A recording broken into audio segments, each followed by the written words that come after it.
dans 1 Thessaloniciens, chapitre 4, à partir du verset 3 jusqu'au verset 7. Amen. Ce que Dieu veut, c'est votre sanctification. C'est que vous vous absteniez de l'impudicité. C'est que chacun de vous sache posséder son corps dans la sainteté et l'honnêteté, sans vous livrer à une convoitise passionnée, comme font les païens qui ne connaissent pas Dieu.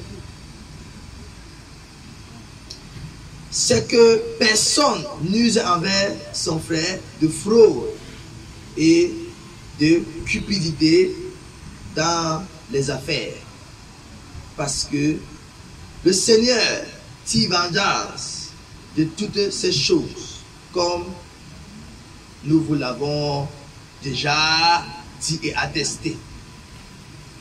Car Dieu ne nous a pas appelés à l'impureté, mais à la sanctification. Amen. Amen. Donc, bien aimés,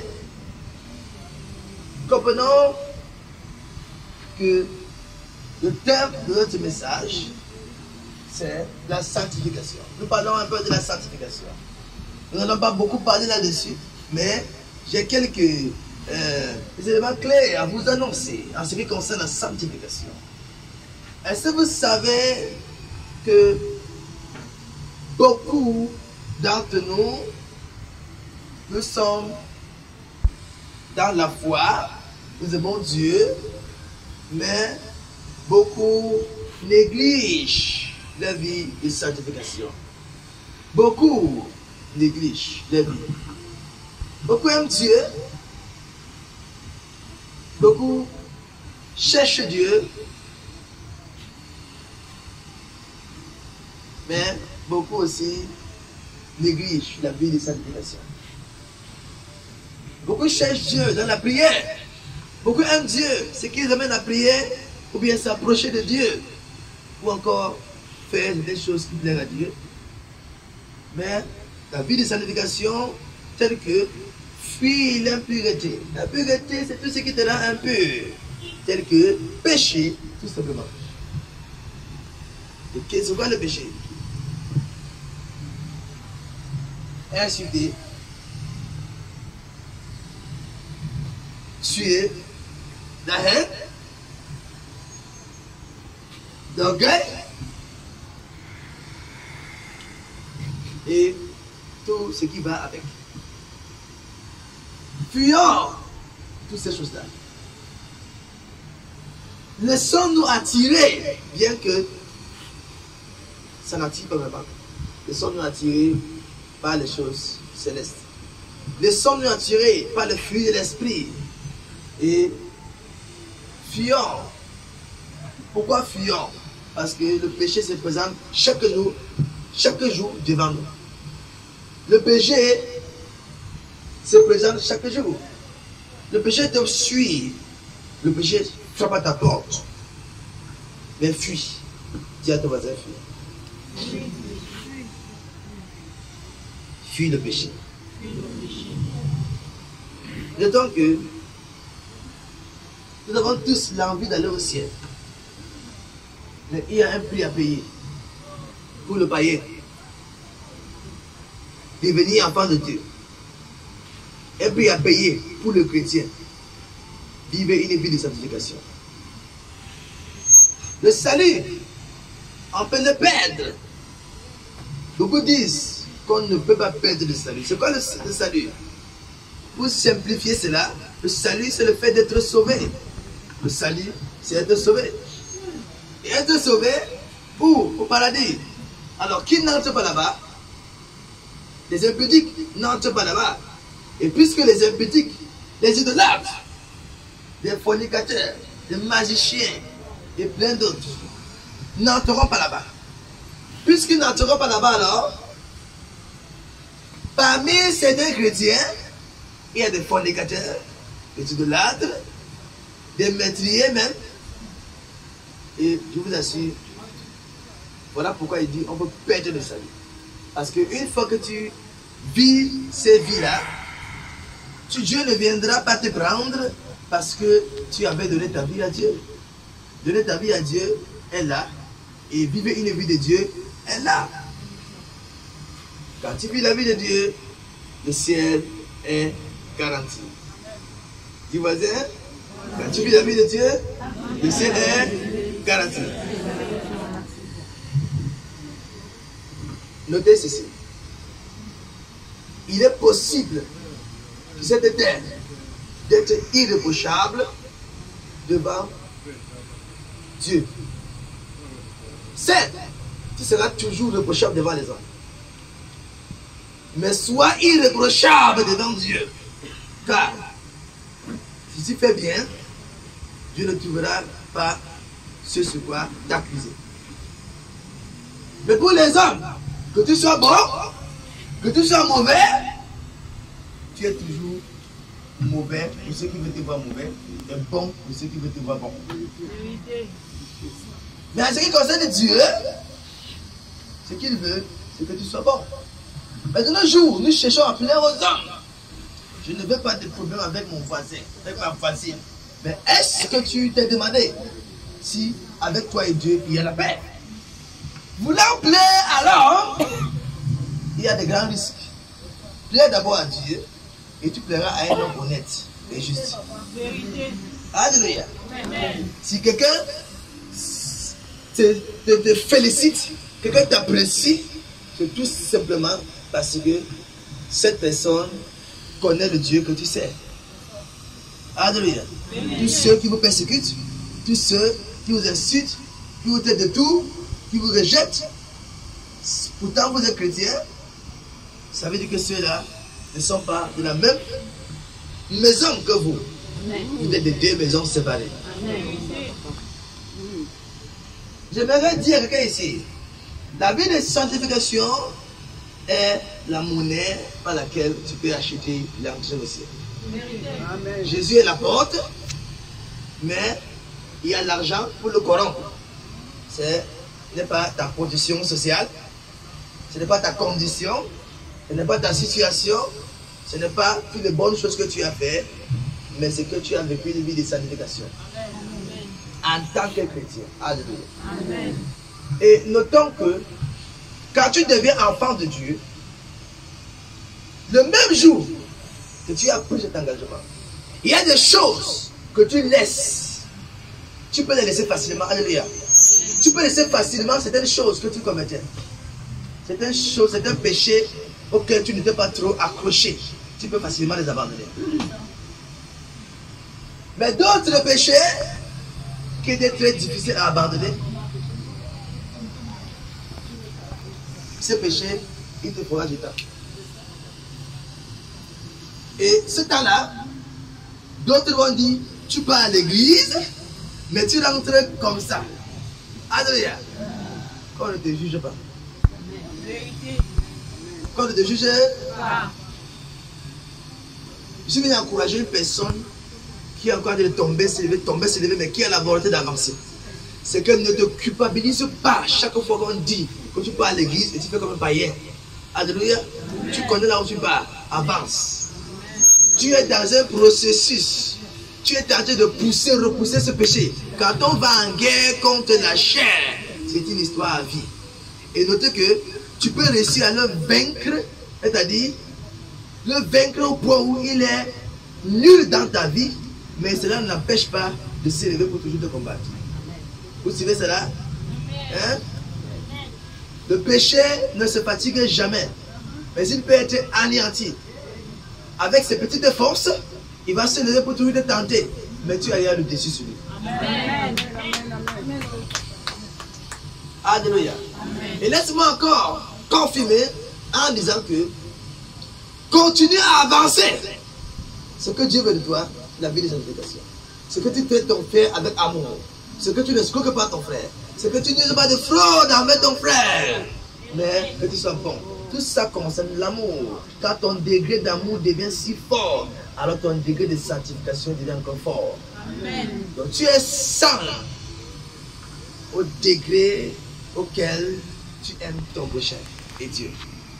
Plus tu aimes ton prochain, plus l'envie de faire du mal disparaît. Et plus que l'envie de faire du mal disparaît, c'est comme ça que la capacité à faire du bien et à fuir le mal apparaît.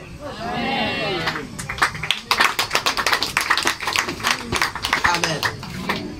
Alors, j'aimerais affirmer ceci encore au peuple de Dieu qui m'écoute, vous m'écoutez. J'aimerais encore affirmer que pour ta vie spirituelle, tu as un travail à faire dès le premier jour que tu es devenu chrétien. Alléluia. Pour le changement, il faut Dieu, il faut toi. Dieu, à travers les enseignements, t'aide par le Saint-Esprit. Vous comprenez? Il te rappelle quand il ne faut pas tomber, quand il faut être au courant que non, ça c'est un péché. Il y a des situations qui se présentent devant toi. Le Saint-Esprit vient te révéler une manière pour les résoudre. Obéis à ton cœur. N'obéis pas à ta pensée. Alléluia. N'obéis pas aux choses qui viennent dans ta tête, mais dans ton cœur. Amen. Que la parole de Dieu soit un standard pour toi. Tu vois bien? Que la parole de Dieu soit un standard pour toi. Amen. Rappelons-nous encore que pendant que tu grandis spirituellement, tu vas tomber, te relever. Tomber, te relever. Tes erreurs d'hier doivent te servir de leçon demain. Amen. Dis à ton voisin, tes erreurs d'hier doivent te servir de leçon demain. Pourquoi pas aujourd'hui? Vous me comprenez? Et n'oublions pas, bien aimé, toujours dans le même cadre-là. Je répète, qu'on ne te frustre pas que tu es un faux chrétien. Le faux chrétien, c'est celui qui vient à l'église, on prêche, la personne écoute, mais ne met pas du tout en pratique volontairement. Ok? La personne ne veut pas volontairement, la personne veut désobéir aux enseignements. On dit ne fais pas comme ça, c'est ce que la personne fait. Des personnes qui viennent à l'église juste pour appartenir à l'église, à une commission, mais pas à Dieu. Ce sont ceux-là qu'on appelle des faux chrétiens. Ce sont ceux-là qui partent à l'église et rentrent mal se comporter, on doit les appeler des faux chrétiens. Mais ceux qui commettent des erreurs, on ne doit pas les considérer comme des faux chrétiens. Ils sont des enfants de Dieu, mais ceux qu'on appelle les faibles. Parce que dans le royaume de Dieu, il y a ce qu'on appelle les faibles et les forts. Les forts sont ceux qui atteignent la capacité, la maturité demandée pour résister à n'importe quel péché et se tenir pour être irréprochable devant Dieu. Ce que Dieu veut chercher, des gens sans tache ni ride. Et les personnes faibles sont des personnes qui grandissent encore. Ils viennent de croire et ils grandissent encore. 1 an, 2 ans, 3 ans, ils sont encore faibles. Ils sont encore en train de combattre contre la chair. Ils sont encore en train de fuir. Ça les suit, mais ils fuient toujours. C'est une question de discipline. Ils se disciplinent au fur et à mesure. Au fur et à mesure, ils se disciplinent en l'écoutant. Voilà pourquoi toujours écouter les enseignements. Toujours aller à l'église. Toujours prier. Car tout cela aide à solidifier ta relation avec Dieu. Encore plus ta vie de sanctification. Amen. Amen. J'essaie de ne pas être long. J'essaie de résumer afin que tu puisses comprendre. Je ne voudrais pas être long afin que le but pour lequel nous sommes là soit autre chose. Amen. Amen. Donc, sinon, pendant que tu es là, cherche à être mieux demain qu'aujourd'hui. Tu me comprends? Un vrai chrétien qui aime Dieu réellement et aussi qui cherche à grandir est celui qui travaille sa vie chaque jour. Alors, je vous donne un petit secret. Toujours fréquenter ceux qui vous encouragent à servir Dieu. Fréquente majoritairement des gens comme toi, c'est-à-dire chrétiens. Va régulièrement à l'église, prie beaucoup, lis beaucoup la Bible. Quel est le rôle de la prière? Le rôle de la prière est de créer un feu autour de toi. Ce feu autour de toi est une barrière qui empêche le péché d'entrer facilement. Comment je dis ce feu est une barrière? Pourquoi? Parce que ce feu est allumé dans ton cœur et à l'extérieur de toi. Pendant que tu pries, n'est-ce pas? Quand tu sors de la prière, tu te sens si sain. Tu sens la présence de Dieu dans ton corps au point où tu n'as pas envie de faire des choses que tu faisais avant d'aller prier. Vous comprenez? La prière tue l'envie du péché. La méditation, quand tu lis la Bible, cela t'enseigne des stratégies pour fuir le péché. Cela t'enseigne beaucoup de choses sur Dieu et le péché, la laideur du péché et les conséquences du péché. Cela te donne la connaissance en tant qu'enfant de Dieu. Alors, quand tu fréquentes des gens comme toi, c'est-à-dire des chrétiens, tu les fréquentes, comment ça se fait? Tu as peur, tu as honte de commettre certaines choses. Pourquoi? Parce que tu sais que devant eux, ils vont te réprimander et tu préfères tuer ce côté-là. Mais devant les païens, tu te comporteras comme tu veux, sachant qu'aucun d'eux ne peut te réprimander. Ils vont apprécier, ils vont même le faire avec toi. Vous comprenez? L'autre avantage de fréquenter les chrétiens, beaucoup plus, c'est que quoi? Quand vous les fréquentez, les chrétiens comme vous-même, vous constatez que vous vous édifiez entre vous. Cette édification aide l'esprit à grandir. Amen. Cela nourrit chacun. Est plein, rempli de quelque chose. Après, quand tu rencontres un chrétien comme toi, 2 minutes de causerie, après la causerie, chacun rentre étant rempli de quelque chose. Avec un plus. L'importance d'aller à l'église, c'est que quand tu vas à l'église, chaque jour de culte, surtout à l'heure. Alléluia. Quand tu vas à l'église, chaque jour de culte, l'avantage c'est quoi? C'est que tu écoutes les enseignements. Tu écoutes parce que l'église est l'école chrétienne qui permet d'enseigner les chrétiens. Là où les chrétiens reçoivent l'enseignement biblique, ils apprennent à connaître Dieu. C'est le lieu le plus sûr pour connaître Dieu, l'église. Tous les autres sont secondaires. Ta maison, là où tu lis ta Bible, tu pries là, c'est secondaire. Tout ce que tu apprends, tout ce que tu fais dans ta maison, tu l'apprends où? À l'église. La manière dont tu pries, tu l'apprends à l'église. La manière dont tu comprends la Bible quand tu lis à la maison, tu l'apprends à l'église. L'église est une école. L'église est un lieu où nous sommes venus rassembler en tant que nous sommes dans l'harmonie. Nous sommes venus apprendre de tout ce qui se passe. Tu apprends de tout. Des enseignements, de la louange, de l'adoration, de la chorale, et même des témoignages, et même de tout. Donc ton voisin à côté de toi, tu apprends.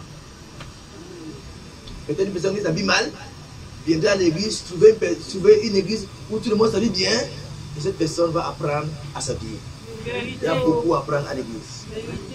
Voilà pourquoi une personne qui ne fréquente pas l'église sera toujours limitée et risque à 99,99%.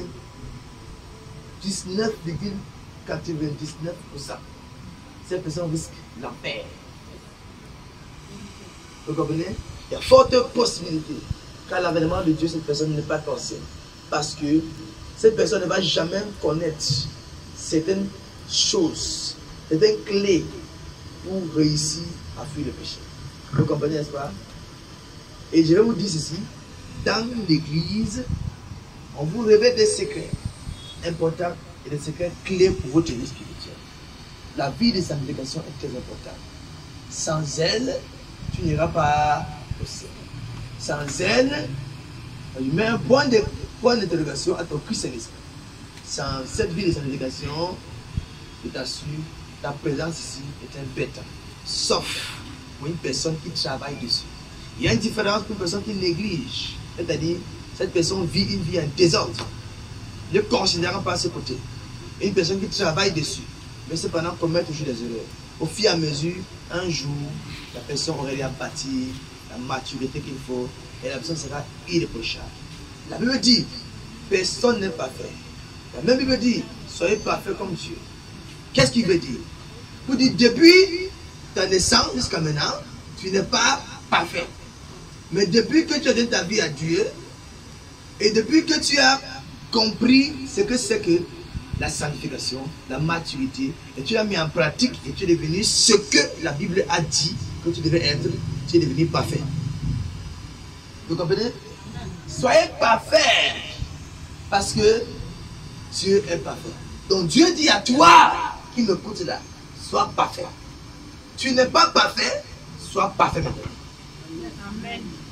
Tu n'es pas Parfait. Alors soyez pas. Parfait. Dis voisin, sois parfait. Sois parfait. Dieu voudrait que tu sois irréprochable. Dieu voudrait que tu sois irréprochable. Alléluia. Amen. Je vais conclure en disant ceci. Vous devez, en tant que les enfants de Dieu, les enfants de la lumière, vivre une vie correspondant à votre nom. Alléluia. Amen. Et pendant qu'on enseigne, ne te culpabilise pas que, oh, j'essaye, ça ne donne pas. C'est normal. Tu ne peux pas en un jour laisser un péché que tu as commis depuis que tu es enfant. Certains d'entre vous, vous êtes dans la fornication depuis 40 ans. Certains d'entre vous, vous êtes dans la fornication, vous êtes peut-être dans le meurtre depuis des années. Vous êtes dans l'orgueil depuis des années. Certains d'entre vous, c'est ta nature, ta seconde nature, d'être tel ou l'autre, de mauvais. Alléluia. Même avant d'être chrétien, tu as essayé de changer. Ça n'a pas donné. Maintenant, quand tu es chrétien maintenant, c'est plus facile de changer quand tu es chrétien. Parce que le Saint-Esprit t'aide. Au travers des enseignements que tu écoutes à l'église. Au travers de la prière que tu fais. Sans oublier ceci, pendant qu'il te change, il peut prendre le temps. D'ailleurs, il prendra le temps. Parce que chaque jour, un peu, il va t'amener dans un processus de transformation. Amen. Vous comprenez? Amen. Pour devenir enfant de Dieu, il y a certains processus de transformation que Dieu prend. Je vais vous lister deux. Premièrement, il vous transforme. Vous devenez une nouvelle créature. Vous comprenez? C'est-à-dire que vous appartenez à Dieu maintenant. Maintenant, si un autre processus de transformation, l'autre là c'est instantané, hein? Mais ce qui prend un peu de temps, c'est changer la vie que tu mènes maintenant. Il va venir au début. Si tu es orgueilleux, tu as beaucoup de péchés que tu mets. Pour te changer, pendant que tu as la volonté, tu écoutes la parole de Dieu pour changer. Il vient vers toi, il commence par un seul, l'orgueil d'abord. Il amène tout le monde à te rabaisser. N'importe qui te critique, c'est pas. N'importe qui te critique, c'est pas. Et tu dis, hey, à qui? À un niveau, tu vas dire, à un niveau, tu vas te fatiguer de réclamer le respect. Tu vas dire, ok, qui suis-je pour être respecté? Tu vas te rabaisser.